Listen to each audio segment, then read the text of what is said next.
dapat diartikan sebagai total biaya yang dikeluarkan untuk sumber daya yang digunakan untuk memproduksi.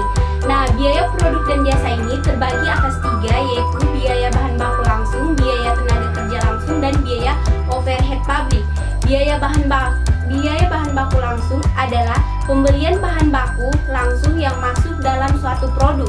Sedangkan biaya tenaga kerja langsung adalah biaya penuh dari semua tenaga kerja yang terlibat dalam suatu produk. 3. Biaya overhead pabrik adalah biaya yang diperlukan untuk mempertahankan fungsi produksi tidak langsung dikonsumsi pada unit individu.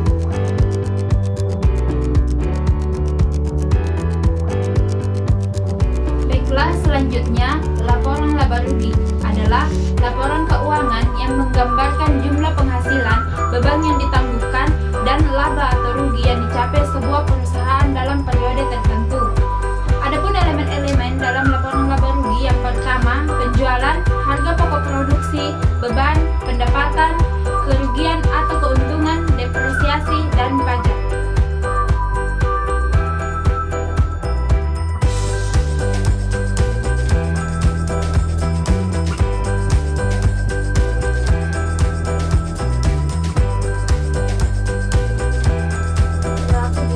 Perilaku biaya adalah hubungan antara total biaya dengan perubahan volume aktivitas. Berdasarkan perilaku biaya, perubahan volume kegiatan terbagi atas tiga golongan. Yang pertama, biaya tetap, yang kedua, biaya variabel, dan yang ketiga, biaya semi variabel. Pertama, biaya tetap. Biaya tetap adalah biaya yang jumlah totalnya tetap dalam kisar perubahan volume aktivitas tertentu. Contohnya seperti biaya sewa, pajak, asuransi, depresiasi, dan lain-lain. Yang kedua, biaya variabel adalah biaya yang jumlah totalnya berubah sebanding dengan perubahan volume aktivitas. Contoh biaya variabel yaitu bahan baku. Yang ketiga, biaya semi variabel. Biaya semi variabel adalah biaya yang memiliki unsur tetap dan unsur variabel di dalamnya.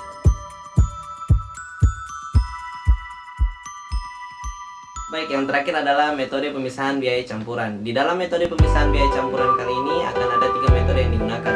Yang pertama adalah metode tinggi rendah, yang kedua adalah scatter plot, dan yang terakhir adalah metode kuadrat terkecil.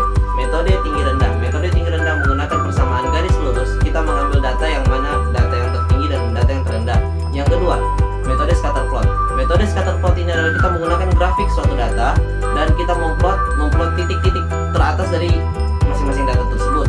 Dan yang terakhir adalah metode kuadrat terkecil. Metode kuadrat terkecil kita menggunakan persamaan Y sama dengan A tambah BX, yang dimana nilai A ini akan menjadi biaya tetap dan nilai B ini akan menjadi biaya variabel.